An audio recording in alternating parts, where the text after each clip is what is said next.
Grandpa Ben is standing under a fluorescent sign that reads "No trespassing-per HOA order," duct taped to the automatic doors of Sycamore Market. He's holding a bag of mangoes like they're contraband. Next to him stands a woman with a clipboard and a haircut sharp enough to open a can. This is Denise Harrow, our neighborhood's self-appointed enforcer. She's lecturing two rent-a-cops with the conviction of a prosecutor at a murder trial. She said with absolute authority that he's banned, that he violated the patio umbrella color code. The doors won't open because she's somehow convinced the security guards to block them. Grandpa winks at me through the glass.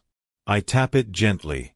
The motion sensor sighs, and the doors slide wide anyway, completely ignoring Denise's theatrical blockade. I'm Evan Calder, quiet homeowner of a corner lot in Cedar Crest Estates, the kind of subdivision where lawn edges are straighter than marriages and where neighbors measure the height of your grass with rulers. I keep to myself. Early morning runs, late nights working, a tidy hedgerow that looks like it was ironed by a perfectionist.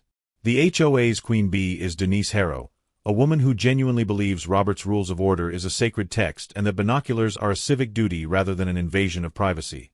What Denise doesn't know, what nobody in the neighborhood knows, is that by day I'm also the quietly boring owner of Sycamore Market, the neighborhood's favorite grocery store. I bought it years ago as an investment, and I've kept my ownership quiet because why pay for surveillance cameras when every regular customer is basically a nosy ant reporting on everyone else's shopping habits? Denise's crusade against me started small, like most suburban wars do. It began with a handwritten note tucked into my mailbox that read, in all capital letters, "Your rosemary bush is aggressively Mediterranean." I had to read it 3 times to make sure I wasn't hallucinating. Then she started auditing my trash cans on collection day, checking for off-brand garbage bags that apparently violated some obscure bylaw I'd never heard of. I ignored all of this background static until she discovered my Grandpa Ben. He's polite, always wearing a cardigan regardless of the weather, and he's the world champion of coupon stacking. Every morning he walks to the market to flirt with the fishmonger and buy exactly 1 guava. That's it. 1 guava and 20 minutes of small talk. Denise followed him one Tuesday morning. She actually trailed him down aisle 7 like she was filming a nature documentary about dangerous predators. When Grandpa used both a senior discount and a manufacturer's coupon on his single guava purchase, she announced to anyone within 3 end caps, loud enough to echo off the refrigerated cases, that this was fraud. She actually used that word. Fraud. Over a 60-cent discount on tropical fruit. Within 48 hours, she had drafted a trespass notice on HOA letterhead, photocopied it at the copy shop like she was distributing wanted posters, and handed it to my cashier like she was personally evicting a raccoon from the premises. Grandpa laughed when he heard about it. He thought it was a joke. Denise didn't laugh. By Friday, she had posted laminated signs on the market's automatic doors that read "Banned per HOA: Benjamin Calder." She even parked her SUV diagonally across the fire lane to, in her words, enforce the ban. My store manager called me, confused and slightly panicked, asking if we were now taking orders from the neighborhood association. On Monday morning, Denise escalated from community theater to full Broadway production. She called 911 and reported Grandpa for serial shoplifting and something she called coupon laundering, which is not a thing, not a crime, not even a concept that exists in reality. When the police officer arrived, Denise told him with a completely straight face that she was the property manager of Sycamore Market. She even emailed him official trespass forms with my signature on them, except I had never signed anything. She had apparently copied my signature from a thank you note I'd written to the HOA for the Holiday Light Contest back in 2023. She had forged legal documents with a signature from a greeting card. Unfortunately for Denise, my store's security system isn't just some basic Ring camera setup. It's a full CCTV system with a law degree's worth of footage retention. I pulled up the recordings from the past week and watched the entire saga unfold in high definition. The footage showed Grandpa paying for his guava, chit-chatting with the cashier about his grandson, and exiting with a receipt longer than a church bulletin. It also showed Denise in glorious 4K resolution, placing her fake trespass signs with the determination of someone planting a flag on the moon. It showed her blocking the fire lane for 6 consecutive days. And here's the chef's kiss moment. It showed her using a master key she absolutely should not have had to wander into the stockroom, where she apparently conducted an inspection for contraband coupons, rifling through boxes like a detective in a crime drama. The responding officer asked to speak with the owner of the establishment. Denise gestured grandly at herself with both hands, like she was accepting an award. I coughed politely and said, "That would be me."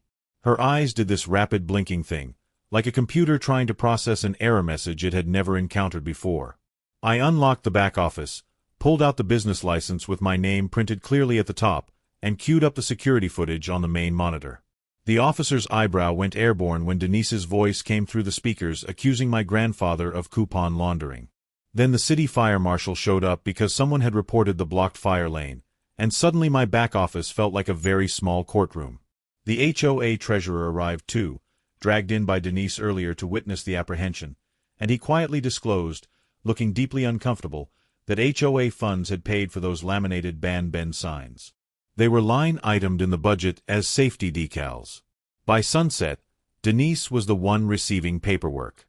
A citation for filing a false police report.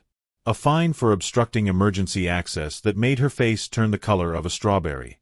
And a friendly note from the city attorney about forgery and impersonating a business agent, suggesting she might want to retain legal counsel. We held the next HOA meeting in the market's community room, because irony is significantly cheaper than renting the library, and I wanted home court advantage. I rolled an ATV cart like a substitute teacher about to show a documentary, and I played the supercut I'd spent 3 hours editing. Denise stalking Grandpa to the cantaloupe bin with the intensity of a spy thriller.